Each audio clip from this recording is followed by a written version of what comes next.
tentang peristiwa penembakan yang diperintahkan oleh atasan, jika dikaitkan dengan peristiwa penembakan atau pembunuhan tersebut, menurut ahli, apakah pejabat atau petinggi yang memberi perintah kepada bawahannya untuk menembak atau membunuh dapat dikategorikan sebagai pihak yang menyuruh melakukan atau downplagger?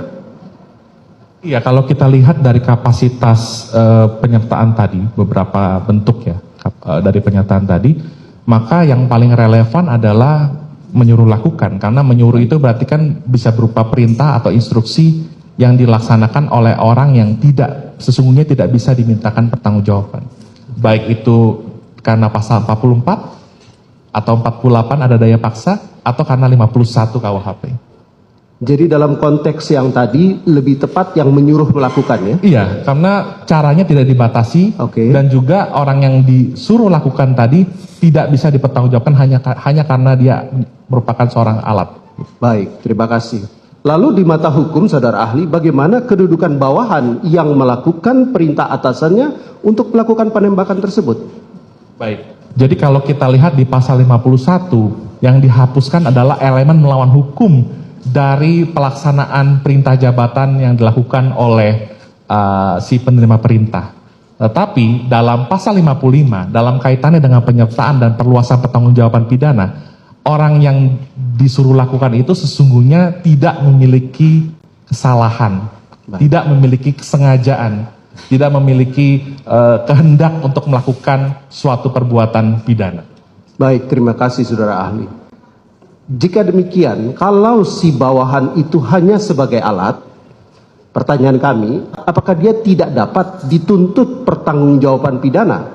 Atau apakah ia dapat dibebaskan dari pertanggungjawaban pidana? Apakah ahli bisa menyampaikan asas atau dasar hukum terkait hal tersebut?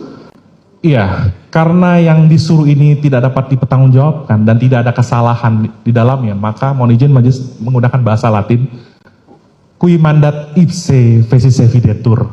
Siapa yang memerintah dianggap telah melakukannya sendiri.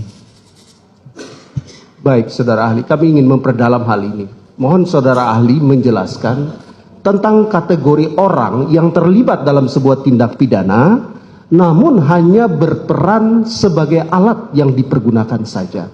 Apakah itu hanya untuk orang gila atau orang yang dibawa todongan senjata saja, atau ada kondisi lain yang dapat membuat orang itu dapat dikategorikan hanya sebagai alat? Mohon penjelasan saudara.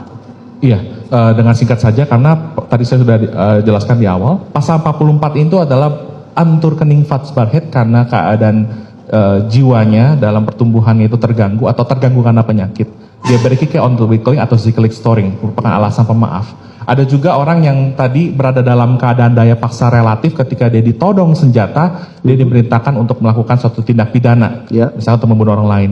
Itu adalah overmah dalam konteks relatif. Yang kemudian juga ada dalam konteks pasal 51 ketika dia diberikan perintah, sesungguhnya menurut Profesor Van Bemmelen dalam buku Hukum Pidana 1 halaman 196, dia berada dalam keadaan terpaksa karena menghadapi konflik. Di satu sisi dia menghindari kewajiban untuk dipidana karena nggak boleh membunuh orang lain. Di sisi lain dia juga ada ketaatan dan kepatuhan untuk melaksanakan perintah tersebut. Baik, terima kasih. Sangat